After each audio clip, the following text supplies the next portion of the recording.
ये गाना हम सुने थे दिलवाले फिल्म। ऐसा कोई नहीं होगा कि देखा नहीं होगा, कोई नहीं। उसमें गाना था कौन सा? देख ले हम माइनर मेजर उतना ना बुझे। बस बस कि ऐसी लड़की थी जिसे मैं प्यार करता था। इस पर हम भोजपुरी में गाए। कौन सा?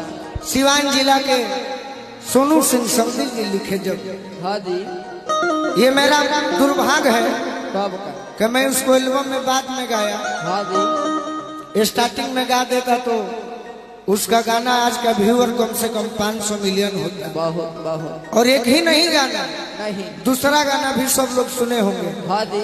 कितना हलाक के हुता के क्या बात है? सुने हैं भैया। तकलीफ हो खेला, बहुते होला, बहुते होला। लेकिन क्या करें, गरीब घर के लड़के हैं, रोज मेहनत करते हैं पर डे। हाँ जी, टाइम नहीं मिलता कि स्टूडियो जाएं। लेकिन ये गाना आप लोग जरूर सुने हैं। जिस लय को हम बताए दिलवाले फिल्म का। आहा, जगरे से लभ गइलू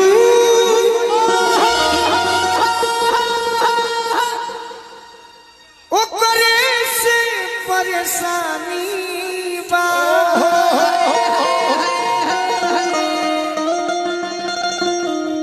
इसमें बजाना है, हाँ जी, इसमें बजाना है। ये से ले ला। ऐ सनमई करम तारो लागे खानदानी बा।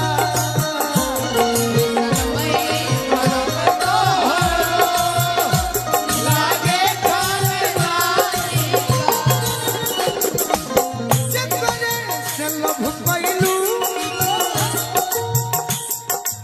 क्या बात है?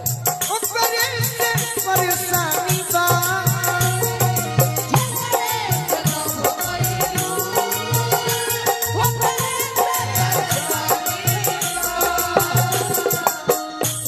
हर लड़का अपने प्रेमिका से कहता होगा एक बात। क्या? कहता होगा? काश तू चांद होती और मैं सितारा होता। हाँ जी, काश तू चांद होती और मैं सितारा होता। आसमां में दसियाना भी हमारा होता। हाँ जी, ये दूर के लोग तुझे दूर से देखकर ही प्रशंसा करते। हाँ हाँ, नजदीक से देखने का हक सिर्फ हमारा हो। हमारा हो।